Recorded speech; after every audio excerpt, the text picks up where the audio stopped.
നമുക്ക് വളരെ ടേസ്റ്റി ആയിട്ടുള്ളൊരു കേക്ക് റെഡിയാക്കാം. ഇതിനുവേണ്ടി ഞാൻ എടുത്തിരിക്കുന്നത് 2 നന്നായി പഴുത്ത റോബസ്റ്റ പഴമാണ്, കൂടെ grated carrot, oats, cinnamon powder, പിന്നെ നട്ട്സും സീഡ്സും കൂടെ പൊടിച്ച് വെച്ചിട്ടുള്ള പൗഡർ, പിന്നെ ഒരു 1/2 ടീസ്പൂൺ ബേക്കിംഗ് പൗഡർ ആഡ് ചെയ്യുന്നുണ്ട്, അതുപോലെ pinch of baking soda and salt.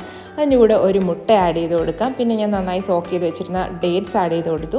ഈ യോഗേർട്ടാണ്, ഇത് ടോട്ടലി ഓപ്ഷനാണ്. ഇത് ഞാൻ 1 ടീസ്പൂൺ ആഡ് ചെയ്തു. അതിൻ്റെ കൂടെ 1 ടീസ്പൂൺ കൊക്കോ പൗഡർ കൂടെ ആഡ് ചെയ്തിട്ടുണ്ട്. നമ്മുടെ മധുരത്തിന് ആവശ്യമായ തേനും ഹണിയും കൂടെ ആഡ് ചെയ്ത് കൊടുത്തതിന് ശേഷം നമ്മൾ പാലിൽ നന്നായി മിക്സ് ചെയ്തെടുക്കുക. അതിന് ഞാൻ കൺസിസ്റ്റൻസി കുറച്ച് ഓവറായി പോയതുകൊണ്ട് ഞാൻ മൾട്ടിഗ്രെയിൻ ആട്ടയിട്ട് അത് സെറ്റാക്കി എടുത്തു. അതിന് നല്ല ബാറ്ററൊക്കെ പ്രിപ്പയർ ചെയ്ത് വെച്ച് ഇങ്ങനെ പ്രീ ഹീറ്റ് ചെയ്ത് വെച്ചിരുന്ന തവയിൽ ഞാൻ കുക്കറിൽ വെച്ചാണ് കേട്ടോ ഈ കേക്ക് റെഡിയാക്കി എടുത്തത്. അങ്ങനെ കേക്ക് ഉണ്ടാക്കിക്കൊണ്ടിരുന്നപ്പോൾ ഗ്യാസ് തീർന്നു പോയി. പിന്നെ ഞാനൊരു 15 മിനിറ്റ്സ് എയർ ഫ്രയറിലും കൂടെ വെച്ചപ്പോഴത്തേനും കേക്ക് നല്ല സെറ്റായിട്ട് വന്നു. നല്ല ഇൻസൈഡ് കുറച്ച് ജ്യൂസി ആയിട്ടുള്ള കേക്കായിരുന്നു, ഭയങ്കര ടേസ്റ്റിയാണ്. അപ്പോൾ എല്ലാവരും ട്രൈ ചെയ്ത് നോക്കുക. Okay, by.